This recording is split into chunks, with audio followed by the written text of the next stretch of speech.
Y empecemos por este documento que ustedes han publicado hace pocos días señalando que si hay una huelga nacional en mayo, la culpa va a ser del gobierno, luego de que Dina Boluarte dijera que ustedes la estaban amenazando. Yo he leído el memorial, es bastante claro. Hay una serie de demandas salariales y pensionarias, pero empieza también con la evaluación de la situación de la infraestructura escolar de la escuela pública. Yo quisiera que nos explique qué encuentran ustedes al iniciar el año escolar. Una cuestión de principio es que el Estado, para no ir muy lejos, en sus 200 años de república, ha mirado la educación con ojos de postergación. Que en los últimos 30 años, si se quiere, los distintos gobiernos, lejos de evidenciar decisión política para afrontar los grandes problemas, los ha utilizado el sector para el discurso político, pero no ha enfrentado sus situaciones centrales. Y por eso hoy tenemos lo que nadie niega, 166.000 millones, y creo que ese monto se va incrementando, de déficit en infraestructura. 54% de instituciones que necesitan reconstrucción, esto es traerse abajo y levantarse de nuevo. 74% de instituciones educativas que no están en condiciones de desarrollar un año lectivo idóneo. De 10 alumnos, 6 tienen anemia, malnutrición. Y lo cierto es que esto no es responsabilidad de hecho del actual gobierno y de la actual ministra, pero es un acumulado de quienes están pensando igual, han mirado la educación de la misma manera. Entonces, esta situación deviene en perjuicio ¿de quién? De aquellos que detentan el poder, de aquellos que son los que han determinado la forma como está organizada nuestra sociedad. No, esto perjudica a los hijos del pueblo. Nosotros somos, Rosa María, padres de familia. Nosotros también tenemos hijos. Nosotros tenemos sobrinos, familia, gente a la que apreciamos y que está en la escuela pública y queremos para ellos una educación pública de calidad. Responsabilidad del Estado, que el Estado no la Yo le da. digo una cosa, la escuela pública mejoraría mucho si los congresistas que ingresan al Congreso no cambiaran a sus hijos a escuelas privadas y si los ministros tuvieran a sus hijos en escuelas públicas. Porque ahí sí te tienes que preocupar de que sea buena la escuela pública. Siempre decimos, Rosa María, siempre decimos que las naciones más poderosas en el mundo lo son porque han mirado la educación con prioridad. Eso es lo central. Y en el Estado, en nuestro país, lamentablemente, y lo repito, el sector es utilizado como discurso político, entendiendo que hay un caudal importante, entendiendo que es un tema sensible, pero en el hecho práctico, abandono. Entonces, esta situación consideramos tiene que ser cambiada hoy. Leíamos ayer un artículo del Comercio donde decía, si queremos cambiar las cosas, esta es la oportunidad, porque más tiempo pasa y la situación llega a una situación de insostenibilidad. Ahora, hay un problema que creo que también es clave en el sector. Durante algún tiempo, durante el gobierno de Toledo, diría yo, y el gobierno de Alan García y un poco el de Humala, sí hubo cierta continuidad en las políticas. Hubo una correcta evaluación del problema magisterial más grave, que es la calidad de la enseñanza. Se tomaron medidas controvertidas, pero algunas no, algunas las aceptó el SUTEP. Una nueva ley de carrera magisterial. Se adoptaron programas muy importantes como Caliwarma durante el gobierno de Humala para complementar la alimentación escolar. ¿Qué ha pasado con todo ese impulso reformista desde que el fujimorismo sacó del poder a Jaime Saavedra, digamos, desde 2016? ¿Qué pasó con ese impulso reformista y cuál ha sido el impacto del impulso antirreformista del propio Pedro Castillo, que era un maestro? Cuéntanos un poco qué pasó. Una situación bien sencilla. La decisión política que se formuló no continuó. Y los que vinieron con la lógica de siempre, yo comienzo de nuevo y todo lo anterior no vale. Y lo otro tiene que ver en nuestro entender como SUTEP, es que la educación nunca ha sido vista de manera integral. Han habido presidentes que han abordado el tema de, si se quiere, tecnología o herramientas tecnológicas. Otros que han abordado el tema formación profesional, continua, inicial. Otros que han abordado el currículum, otros que han abordado solo infraestructura. Pero no ha habido una mirada integral porque hay que mirar la educación como un sistema en donde cada parte, currículum, docente, alumno, infraestructura, Estado, tienen que jugar un papel semejante y todos dan vuelta a la rueda de manera simultánea. Uno falla, falla el sistema y eso es lo que ha pasado. Nosotros reclamamos para educación mirada integral. Y eso requiere decisión política y lamentablemente quienes han estado en el espacio de decisiones no han hecho eso. La educación ha servido, repito, para discurso y como mecanismo de fomentar una lacra que es la corrupción y la incapacidad. En el tema del FENATE y durante el gobierno de Castillo, ¿esto los ha debilitado como sindicato único? Nosotros decimos que hacia afuera hay una probabilidad, pero hacia adentro nos ha fortalecido muchísimo.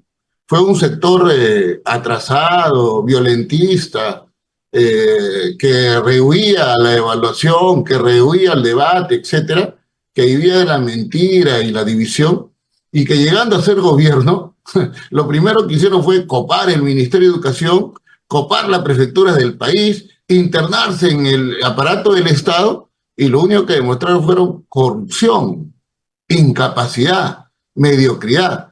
Ahí está Bruno Pacheco, integrante del FENATE, colaborador eficaz.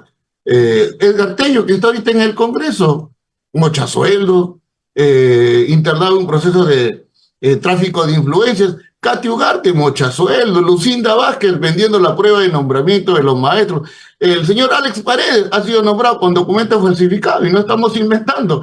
Eso el magisterio lo conoce, por eso hoy todo ese sector se ha reducido a su mínima expresión y donde van son repudiados y rechazados por el magisterio, mientras que la consecuencia, la honestidad, el manejo dialogante al SUTEP ha permitido que hoy tengamos, Rosa María, 320.000 afiliados. Somos sindicatos no solo con mayor número de afiliados, sino sindicato mayoritario en educación. Y esta calidad definitivamente no la vamos a perder, porque si algo hemos sabido hacer es sintonizar con el sentimiento del magisterio, saber canalizar sus exigencias y plantear lo que consideramos correcto para el país y para la educación. El bloque magisterial efectivamente está en el Congreso. La mayoría de ellos no han logrado pasar las pruebas de evaluación. Algunos, Ninguno. vaya, ¿ah? Ninguno. Ninguno. Ninguno. Y algunos las han dado varias veces. Así es. Pero ellos están canjeando sus votos en votaciones claves a cambio de nombramientos automáticos, por ejemplo. ¿Qué piensan ustedes de estos nombramientos automáticos?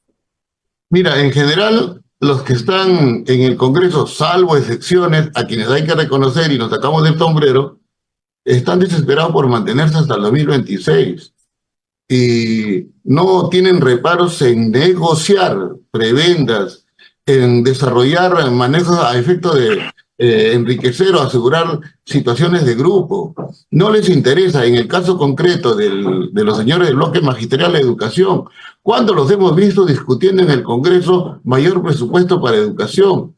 ¿Cómo han permitido que al momento de aprobar el presupuesto para educación, ese monto insuficiente sea aprobado contrario a lo que dice la Constitución, 6% del PBI? Nosotros siempre decimos 6% del PBI y todos nos dicen, oye, ustedes están locos, ¿cómo es posible? Esto va a desestructurar el presupuesto. Nosotros decimos cierto, pero los gobiernos tienen que mostrar que están identificados con el sector y plantear un mayor presupuesto. Los gestos políticos son fundamentales y ni eso hay, peor de estos señores.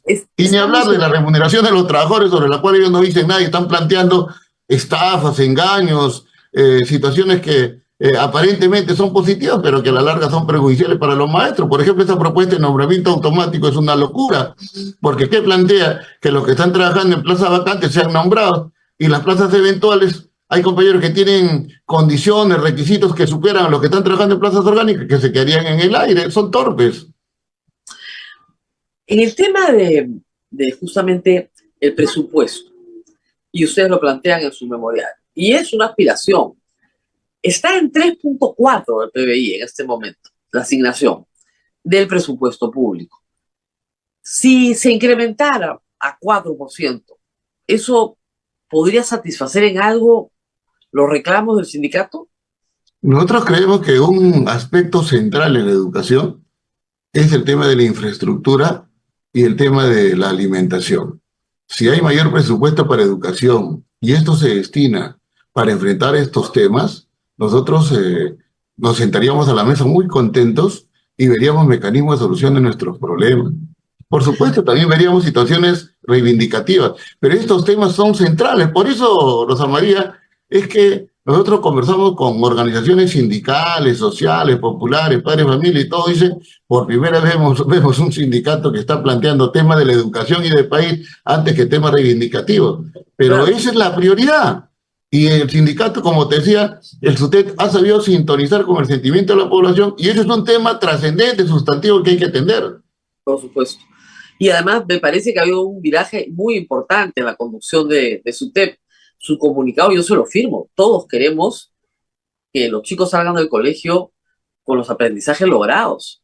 Usted ha visto, UNICEF ha presentado ayer las cifras, son terribles. Los chicos no están logrando. O sea, un chico de, no sé, ya de secundaria, no entiende lo que lee, no puede leer si la vea en secundaria, no puede leer en voz alta, ni siquiera puede leer en silencio y no puede hacer un análisis crítico de lo que ha leído.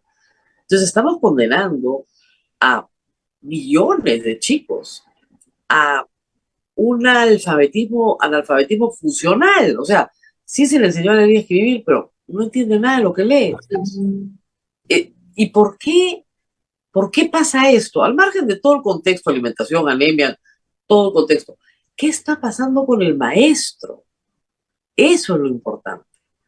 ¿Qué Yo, está yo, pasando en el aula con el maestro que no logra que estos aprendizajes se den? yo te digo lo siguiente, Rosa María. Mira, de un tiempo a esta parte, una preocupación central del magisterio ha sido su cualificación profesional. Y esto redunda en beneficio del alumno y, por supuesto, su práctica docente a efecto de generar aprendizaje. Pero te decía, la mirada integral nos permite señalar un maestro bien preparado, una infraestructura a uno, un alumno con hambre, no va a aprender, se va a quedar dormido a Pero medio trabajo. Caliwarma no está funcionando en este momento. Mira, ayer, por ejemplo, el director del colegio al que fue la presidenta de la República a inaugurarlo, la presidenta describiendo, por supuesto, su ilusión, sus buenos deseos, el director le dice, señora presidenta, es cierto, hay alimentación, a Caliwarma viene en primaria, pero secundaria. O sea, tú encuentras en colegios de jornada escolar completa, aquí en Lima, para no ir muy lejos, alumnos que a su hora de recreo, en donde deben alimentarse, no tienen con qué alimentarse y están quitándole al otro, o simplemente no se alimentan y ahí son sujetos de gastritis y otras enfermedades. Entonces, repito, la mirada tiene que ser integral. El docente está haciendo su contribución de cualificación, de preocupación, con su peculio desatendido por el Estado. Las infraestructuras tienen que hacerse mayor esfuerzo. El tema de alimentación tiene que combatirse. La ministra nos decía, ustedes se vienen encima contra el Ministerio de Educación. No, nosotros hablamos del Estado, nosotros hablamos del gobierno. Y el Ahora, tema de doctor, alimentación tiene que ser un tema que debe ser abordado de manera intersectorial. ¿Qué ocurre? ahora, ¿Qué ¿qué es lo pasa que con el pasa con Ejecutivo? Caliwarma? Entonces, falta más presupuesto para Caliwarma. El problema es que la cobertura, digamos, eso es lo que les preocupa a ustedes. Por Que llegue a supuesto, más lugares, la por cobertura. supuesto, por supuesto. Ahí hay un tema central y que no es abordado, no está presupuestado, no está siendo objeto de coordinaciones por parte del Ejecutivo que enfrente esta situación. Ayer hemos sido testigos, Rosa María, en los distintos medios de comunicación, como colegios en Piura, en Chiclayo, en Lambayeque, en la selva del Perú, donde hoy no hay clases porque estamos en invierno, los colegios están inundados, sea, hay dificultades. Y esto no es un tema de trabajo negativo, posicionista del SUTEP. Nos toca simplemente describir la realidad y dejar corroborado que lo que hemos venido diciendo es cierto. Ahora, ¿qué podemos hacer? Sabemos perfectamente que no se va a poder cerrar la brecha de infraestructura, pues ni en 10 años. Con buena voluntad, tal vez en 10 años. Porque significaría, imagínese usted, en 10 años asignar algo así como 1.600 millones, no, 16.000 millones solo infraestructura educativa por año. ¿qué podemos hacer? O sea, qué creativo, qué solución. Muchos padres se unen hoy a la refacción de los colegios de sus hijos. ¿Ah? Ese trabajo no se reconoce, pero es importante. ¿Qué podemos hacer como sociedad y como Estado para revertir en parte esta situación? No puede ser que los colegios no tengan agua. Eso es Nosotros, inadmisible, inadmisible, nosotros ¿no? decimos una campaña nacional. Los maestros tenemos toda la disposición, los auxiliares de educación, a dar nuestro grano de arena a efecto de enfrentar los grandes problemas, eh, enfrentar los desafíos que la naturaleza va a enfrentar, va a proponernos y queremos salir airosos. Los padres de familia, como tú muy bien dices, no ahora, siempre han suplido la ausencia del Estado a efecto de garantizar una institución educativa con situaciones elementales que pueda desarrollar y hacer implementar el proceso educativo. El Estado tiene que jugar su rol. Ese Estado ausente, ese Estado lejano, ese Estado que aprovecha para el discurso del sector educación, tiene que sentar su presencia. El tema del currículum, este documento, este conjunto de contenidos que debemos enseñar en términos más que de cantidad, de calidad, tenemos que rediscutirlo, pero con los maestros, no una situación elaborada en cuatro paredes, un producto de gabinete en el cual el factor central, el magisterio, está ausente.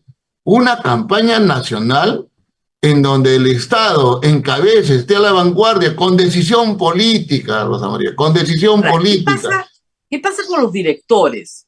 Porque muchos directores se quejan diciendo, yo no he sido formado para ser administrador. Rosa María. Sí, son las 9, tenemos que hacer una pausa urgente, regresamos con eso, con la situación de la escuela pública. Hoy en el Perú, tareas urgentísimas. Estamos con el secretario general del SUTEP, una pausa cortita y volvemos con él porque también hay reivindicaciones, ¿ah? Ojo, y promesas ya pactadas con el Estado peruano. Y los pactos se cumplen. Pausa y volvemos. Hay algo bien importante. Durante este gobierno, el año pasado, SUTEP, a través de una negociación colectiva, logra que se les reconozcan un calendario de incrementos salariales. Ahora en marzo tocaba un incremento salarial de 500 soles. Y no les han cumplido. Como me decía el señor Castro, han nombrado a 70.000 maestros el año pasado, nuevos, nombrados, han hecho su carrera meritocrática, han pasado su examen. No les han pagado la escolaridad, que es un pago al año de 400 soles. Esa situación, que es muy dura, y yo estoy con ustedes, si se pacta, se cumple. Los pactos se cumplen. Si el Estado no tiene palabra, entonces no tienes Estado. ¿Qué respuesta tiene el Ministerio de Educación cuando usted le dice, señora ministra, ¿y lo que hemos pactado? ¿Dónde está? ¿Cuál es la respuesta? El Ministerio de Economía no ha considerado el contenido del convenio colectivo, pero si es un ejecutivo, debe haber una coordinación horizontal entre todos ellos y esa respuesta nos parece hasta ofensiva, porque se está lesionando el derecho de 75.000 maestros. Hemos firmado también en el convenio colectivo, Rosa María, este plan de mejora de la infraestructura educativa. El presupuesto para educación es menor que el del año pasado. Si tú dices que estás preocupado por los alumnos y por la educación, mínimamente tienes que acreditar que tu presupuesto es mayor. Increíble. Hemos planteado el plan, la coordinación intersectorial para enfrentar el tema de la alimentación en educación. Y tampoco se implemente de la manera deseada. Claro, porque El tratamiento. Claro, Caliwarma es un programa que sale del MIDIS, ¿no? Del Así Ministerio. es. Por eso hablamos de coordinación intersectorial y parece que no la ha habido. Hemos planteado y firmado ambos, SUTEP y Ministerio, la consideración de aquellos docentes, nosotros decimos soldados de la patria, que trabajan en frontera, en el BRAE y en zonas rurales, los lugares más sacrificados y alejados del país, un reconocimiento, tampoco lo ha cumplido. El tema de remuneraciones, a nosotros siempre se nos ha dicho, hay una política de Estado que garantiza que al 2026 ustedes ganen una UIT. Y lo cierto es que todos los años ha venido desarrollándose. Y este año, sin explicación, cortaron. Y tú entenderás, en estos tiempos de recesión, de inseguridad, el maestro siente que le están dando una puñalada a su responsabilidad también familiar. Y Ahora, está programando. ¿no habían ya unas bonificaciones para la enseñanza de frontera y rural? ¿Eso ya no está establecido en planilla? Mira, hay una asignación que le corresponde a los que están en zona rural. En el BRAE, por ejemplo, en el rural, el que está en tipo 1 gana 500 soles, el tipo 2 100 y el tipo 3 70. Y el incremento era para los que están en tipo 2 y 3 que ganan una miseria. En el BRAE, los profesionales, los que trabajan en esa zona, tienen una asignación. Ujú. El más bajo es el docente, 300 soles. Y en lo que es zona de frontera, tú ves pues Brasil, Colombia, dedican esfuerzo a sus maestros y hacen los esfuerzos para capturar los alumnos peruanos y prácticamente hacerlos crecer, pensar, razonar y actuar como colombianos, como brasileños. Y el Estado abandona su rol y responsabilidad. Y ese soldado de la patria cubre el vacío del Estado y lo tratan de manera indignante. Hemos concordado Para un que se incremento. tenga una Tampoco. idea, usted me contaba que había estado en Putumayo hace poco. ¿Cuánto gana un maestro, digamos, primer nivel, recién ingresado a la carrera, 3.100 soles. en el Putumayo? En el Putumayo tendrá una asignación de 100 soles más o en su defecto de 100 soles, nada más. Esa es su asignación adicional, no tiene más. Y Y, no no, se le da y, una y, y el no se le Estado da casita. no tiene casa. Hemos planteado también que el Estado construya en la frontera alguna casa para que los docentes estén ahí, no hay nada. Él tiene que ver cómo asegura su presencia en ese lugar.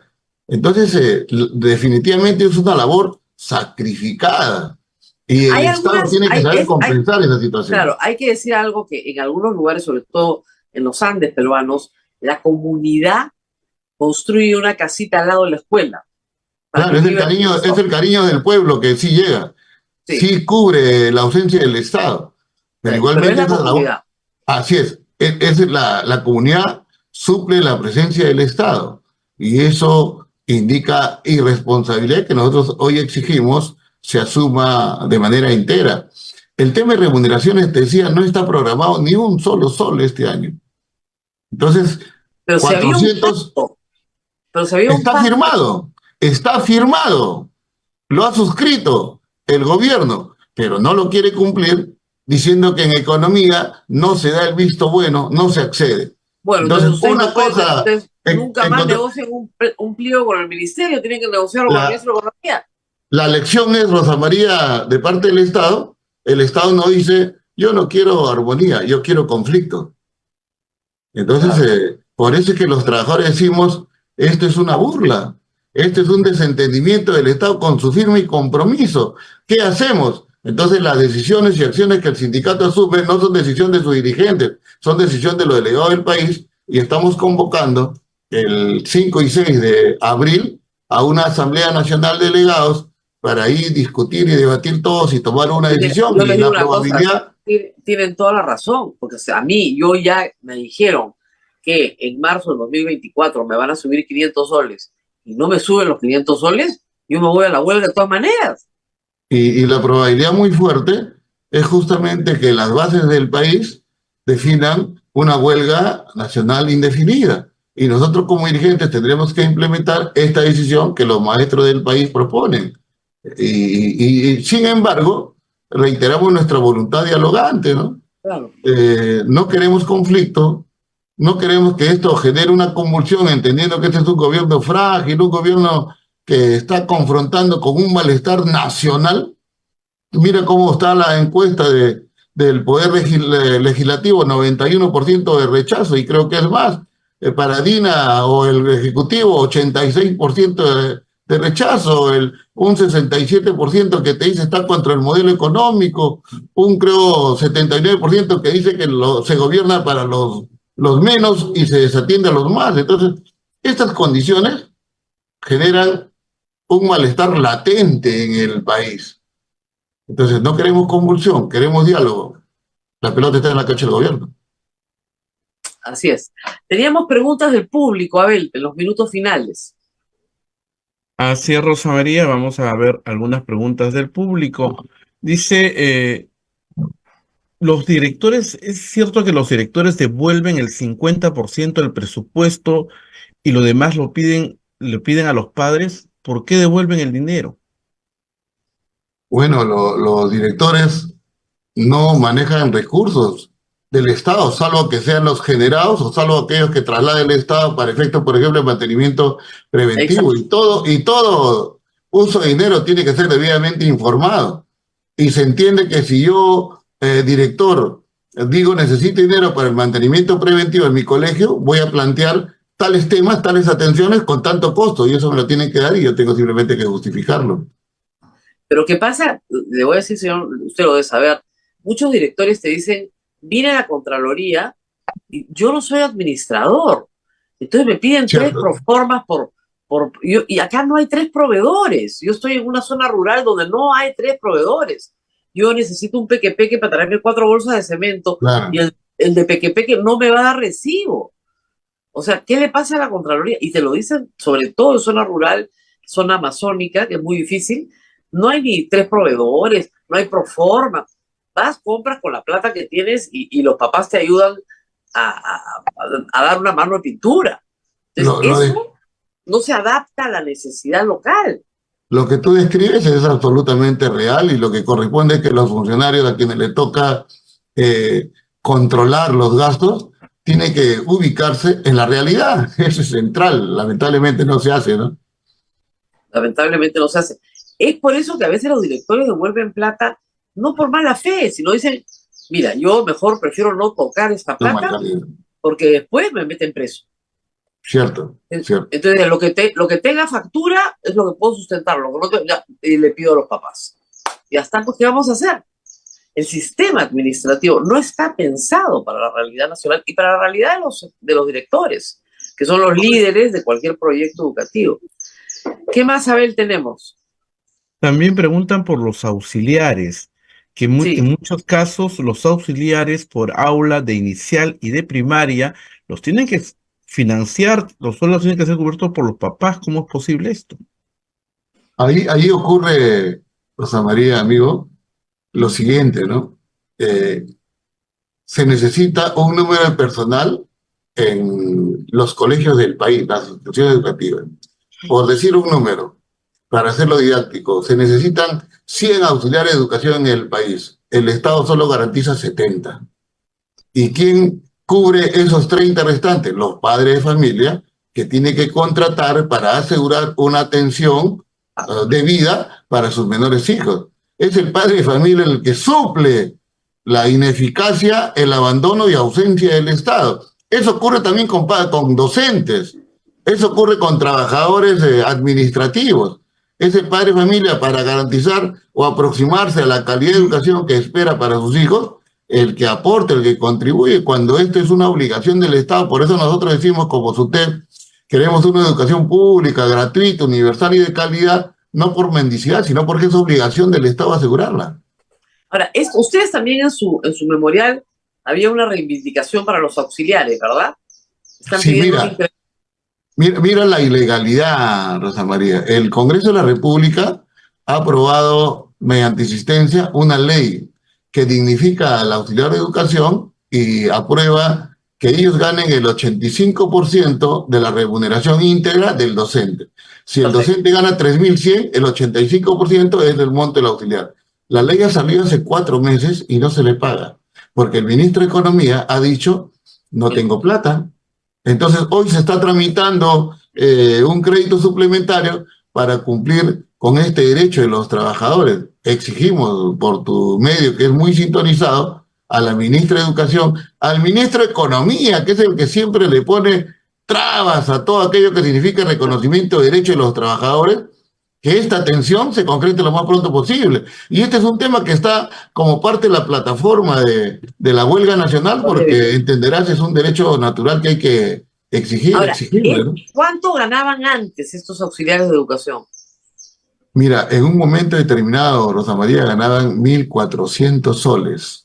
Nos vimos obligados.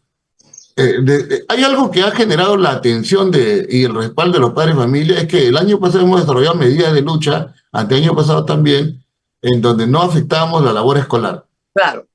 Entonces, si había movilizaciones, en las tardes, los del profesor de la mañana iban en la tarde. y no afectamos las clases y los padres de familia solidarios, incluso nos acompañaban. Desarrollamos una huelga nacional, fundamentalmente por la situación de los auxiliares. Los dirigentes, aquellos que tenemos licencia sindical, hicimos una huelga de hambre nacional planteando en el momento de aprobación del presupuesto incremento de remuneraciones. Se les aumentó 800 soles. Hoy están ganando 2.300 soles aproximadamente. O sea, ya se les ha subido un poco y ahora este es como un segundo tramo. Claro, pero de Consideramos nuevo, que el proceso de dignificación tiene que continuar. claro, es una ley. Así es. Cuando uno hace una ley, la tiene que cumplir. Cuando uno hace un pacto, lo tiene que cumplir. A mí lo que me molesta es que el Estado no cumpla su palabra. Eso es gravísimo porque ahí no hay seguridad jurídica, no hay Estado de Derecho. El Así Estado es. tiene que cumplir su palabra. Eso es, si no, no pactes. Si no tienes la plata, no pactes. Esa seguridad jurídica es la que va a tener múltiples efectos y consecuencias negativas, ¿no? La desconfianza, la incredulidad, la presencia de gente que quiere invertir en el país y el mejoramiento de condiciones económicas para el país y también para los trabajadores. Abel, nuestro productor, Sí, es también maestro, además, por si acaso. Maestro, tiene 30 años de maestro, además en aula y todo. Ahora ya solo está con nosotros, pero tiene muchísima experiencia. A ver, ¿alguna otra pregunta del sí, público? preguntan, después de la pandemia, la salud mental ha quedado bastante resquebrajada.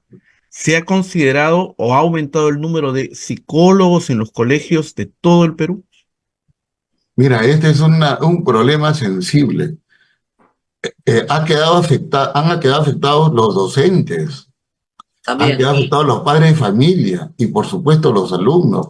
Y hoy tenemos temas en la institución de los alumnos, el bullying, ciberbullying, consumo de sustancias lesivas, violencia familiar, hogares destruidos, etcétera, que requieren la presencia de un profesional de la salud. Hay una ley, hace 2 años se aprobó, falta su reglamento, no lo saca el gobierno. Y esta ley dice, por ejemplo, que debe haber un psicólogo en cada institución educativa. Cuando le hemos exigido qué nos dice el gobierno, no hay plata. O sea, ¿cómo es posible que por un lado salga la ministra y diga la razón de ser del sistema son nuestros alumnos y tenga desatendidos a los alumnos de la presencia y apoyo que sin duda va a poder desarrollar un psicólogo o un odontólogo en la institución tal como lo manda la ley?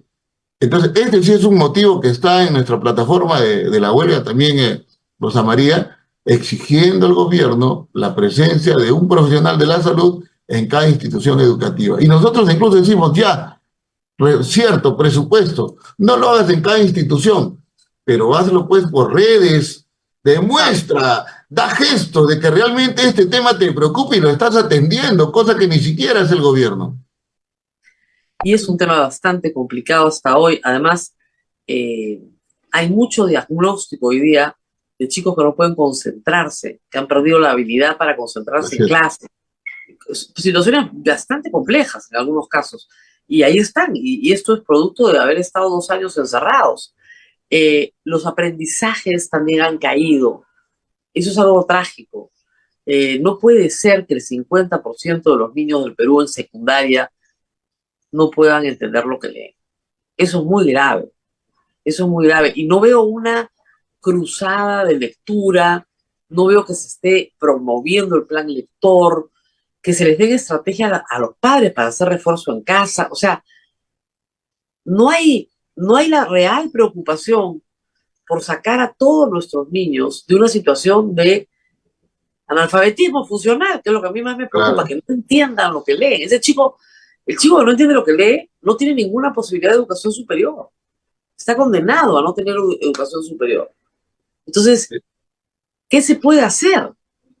Definitivamente esa es una preocupación, el que sepas leer y no leas, el que leas y no comprendas.